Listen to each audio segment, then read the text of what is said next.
today's news. Protest at Baku State University fails to materialize. Council of Europe Ministerial Committee calls on Azerbaijani authorities to end Fethuleyev's detention. Head of the OSCE urges to withdraw snipers from the front line. OSCE chairman held closed meeting with leaders of political party. National Budget Group releases 2010 economic report.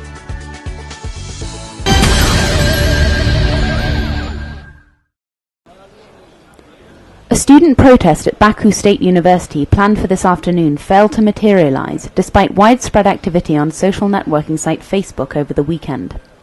According to this information, the protest was due to start at 1 p.m. this afternoon.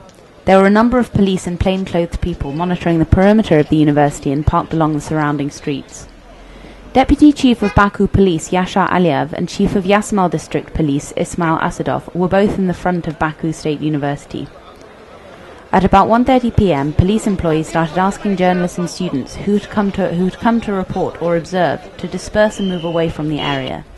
They were specifically requested not to stand in groups. Unidentified persons, later revealed to be student trade union representatives, joined police in attempting to banish students standing in front of the university and trying to observe. Azadlık newspaper correspondent Ramin Deko, who was waiting to report on the non-existent protest, was removed to inside of the university building by plainclothes police associates before being released once it became clear that there was not going to be any protest. The Council of Europe Ministerial Committee has adopted a decision on the imprisoned journalist Anula Fatuleyev.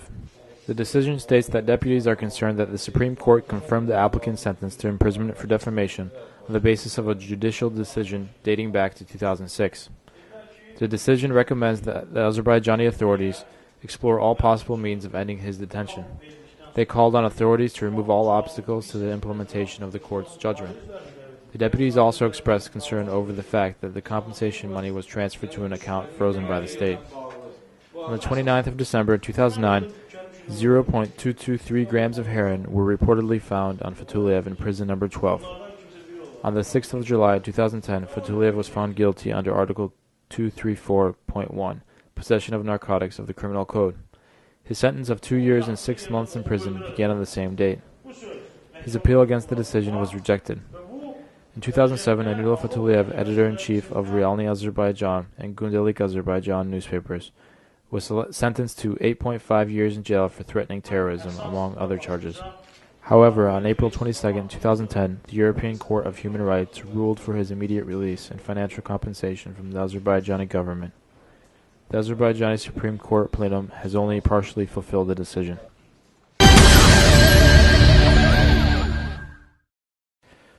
The meeting of presidents of Azerbaijan, Armenia, and Russia in Sochi created the foundation for the future prospects on settlement of the Karabakh conflict, said Andronius Azubalis, the OSCE chairman and foreign minister of Lithuania.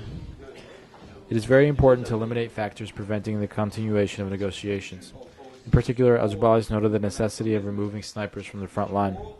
The latest event once again confirmed the necessity of it, Azubalis said, referring to the death of an Azerbaijani boy reportedly shot in the region of Agdam. Responding to journalists' questions, Azubalis called the murder of a child a painful fact that does not contribute to resolving the conflict.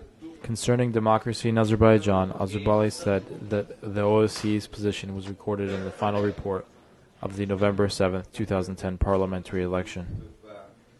In particular, he noted the necessity of improving the electoral code, the continuation of dialogue with political parties, and providing freedom of the press.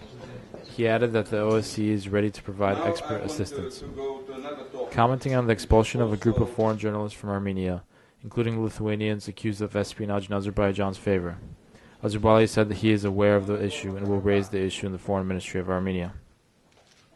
Thank you very much.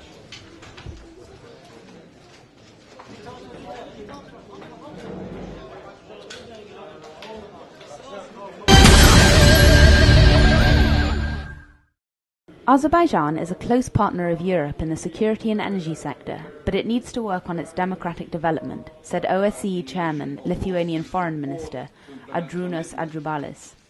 Having met with the leaders of Azerbaijan's political parties in Baku, Adjoubalis emphasized that political pluralism should be developed in addition to the freedoms of press, expression and association. Free elections are the foundations of democracy, but Azerbaijan's most recent parliamentary elections showed marked room for improvement in this area, he said. According to the chairman, political parties should have free access to the media, and he suggested improving the legislation on political parties so that they could work effectively in parliament and outside it. MP Asum Molladzadeh, who is the head of the Democratic Reforms Party, commented on the restrictions on freedom of association, pointing to the difficulty of finding venues for opposition and independent rallies and demonstrations in Baku. He also argued that the conflicts in the South Caucasus are impeding Azerbaijan's democratization. He called on the OSCE to pay more attention to these conflicts, in which innocent civilians are being killed. He gave the example of a 9-year-old Azeri boy who was murdered by Armenian military forces. The head of the Justice Party, Ilyas Ismailov, criticized the OSCE's approach to the Karabakh conflict. There was no media presence at these meetings, though the main political parties were involved, including the Civil Solidarity Party, the Whole Azerbaijan Front Party, New Azerbaijan, Musavat, Popular Front, the Liberal Party and the Umid Hope Party.